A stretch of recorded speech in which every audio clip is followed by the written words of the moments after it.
नमस्कार दोस्तों, स्वागत है आपका साइट फॉर वर्ल्ड के ऑफिशियल लर्निंग प्लेटफॉर्म पर, जहां स्टूडेंट्स और जॉब सीकर्स के लिए करियर, टेक्नोलॉजी और प्लेसमेंट से जुड़ी इंडस्ट्री ओरिएंटेड और प्रैक्टिकल नॉलेज दी जाती है।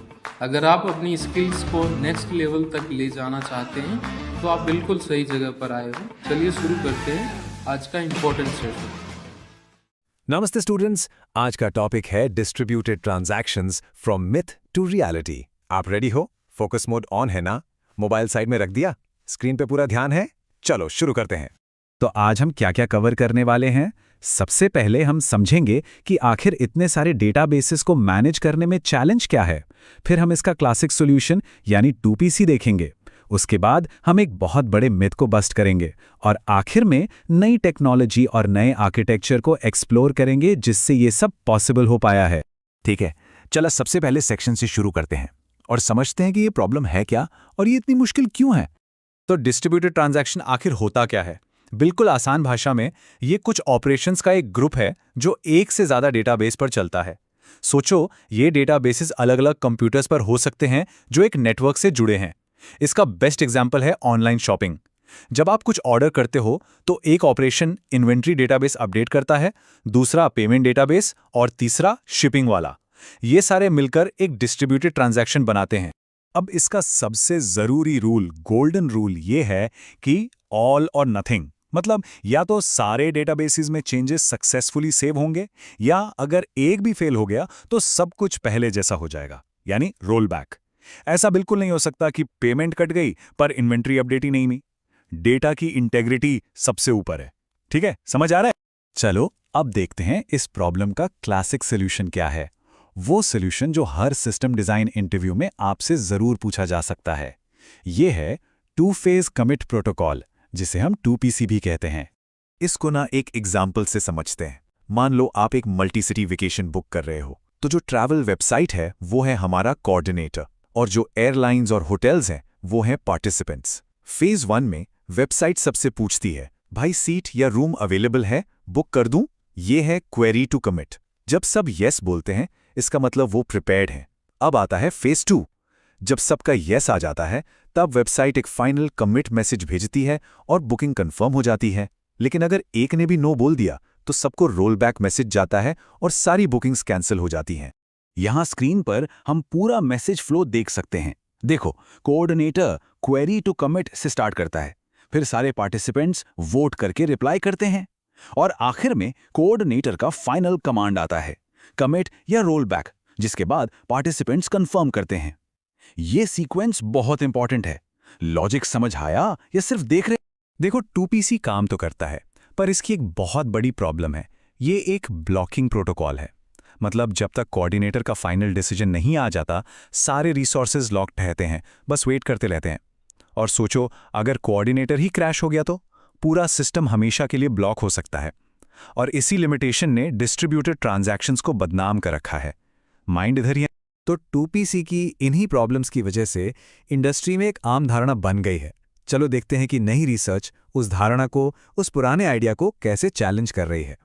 ये कोड देखिए, the common wisdom is that distributed transactions do not scale.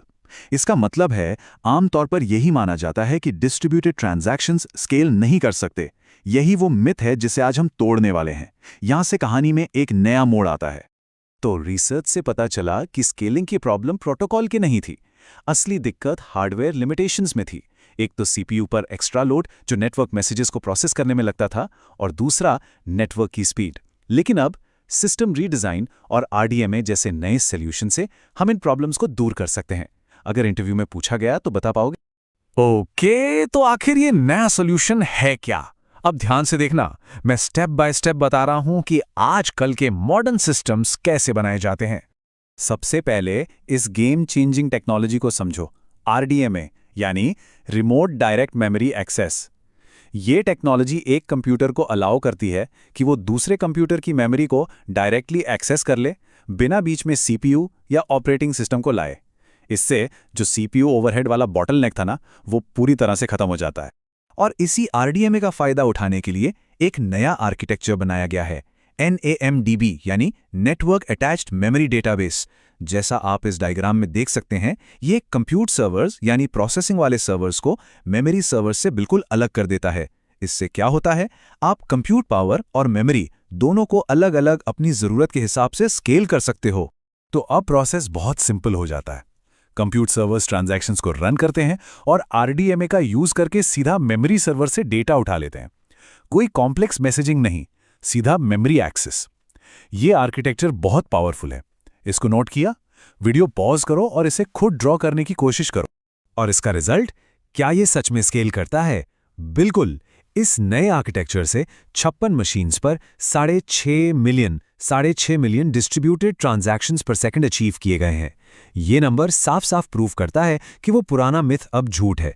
Distributed transactions scale कर सकते हैं और करते हैं।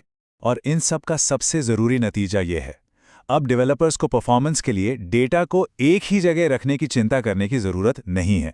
डेटा लोकेलिटी अब एक ज़रूरत, एक नेसेसिटी नहीं, बल्कि सिर्फ एक ऑप्टिमाइजेशन है। इससे एप्लीकेशन डेवलपमेंट बहुत बहुत आसान हो जाती है। तो आज हमने क्या सीखा?